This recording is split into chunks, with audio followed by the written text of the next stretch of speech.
How would you like to learn 3 big tips to help you understand the difference between the slice and the kick serve?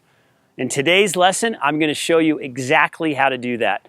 My name is Jeff Salzenstein. I'm the founder of Tennis Evolution, one of the leading online tennis instruction websites in the world, and I'm very passionate about helping players get better, especially when it comes to the serve.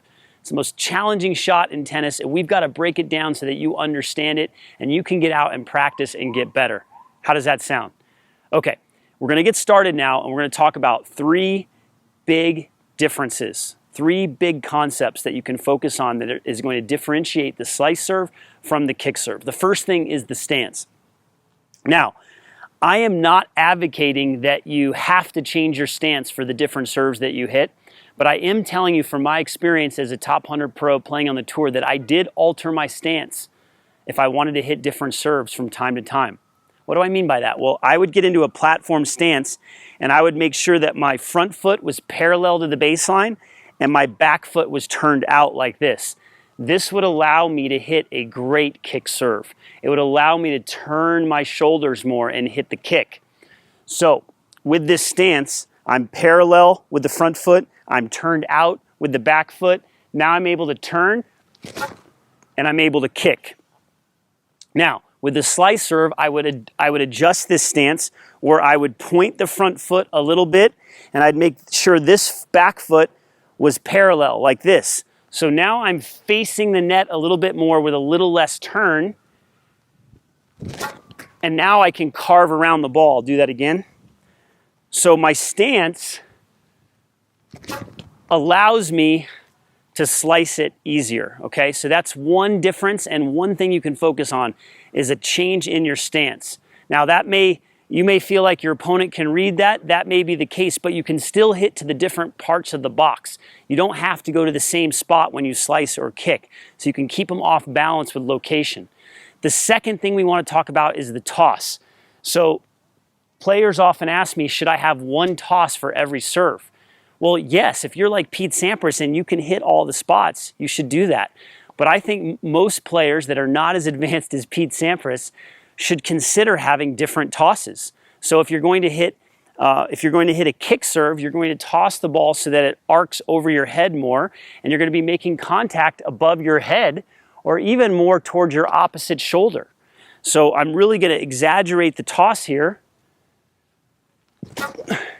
Okay, and that allows me to get the topspin of the serve when the toss is in this position here. If I want to hit a slice serve, I may toss it so I can hit it above my dominant shoulder. So I toss it, and that allows me to come around the ball and hit it with a slice, okay? And those tosses are very different. Again, players are going to say, well, wait a minute, you're giving away the serve by your toss.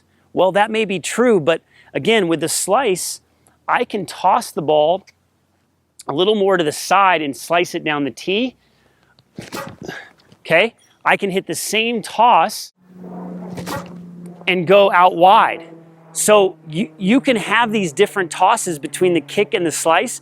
You just have to go to different areas of the court. You can go body, you can go tee, you can go wide with the different tosses.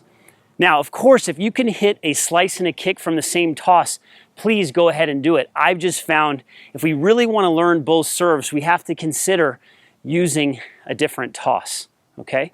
The third step that we're going to talk about is the finish.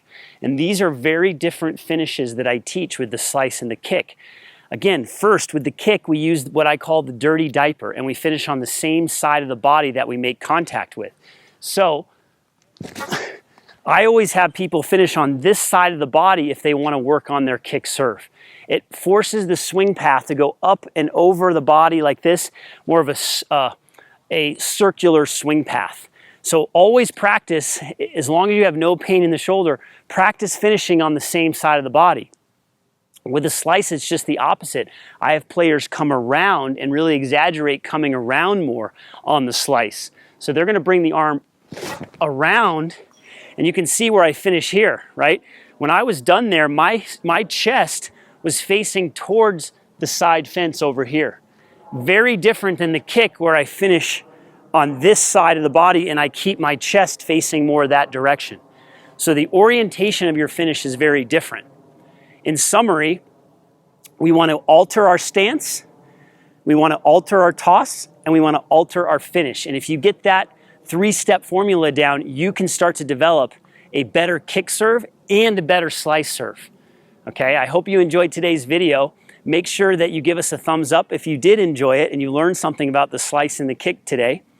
Also, turn those notifications on and make sure you're subscribed to the channel. We are here to help you with your serve and with the rest of your game. And finally, we've got 3 serve myths that we want to give you. Why do we want to give you? So that you don't fall for them. We don't want you to make the serve mistakes that millions of players have made over the years. Click the link in the description below to pick up that free gift along with the solution so that you can continue to go deeper and serve better. We also have a free tennis app for you. There's a free course inside it. You just have to download the app inside the Apple or the Google Play Store and click the link below to register. Very important that you register to get that free course. We want you to get to the next level. Thanks for your time today, and we'll see you at the next lesson.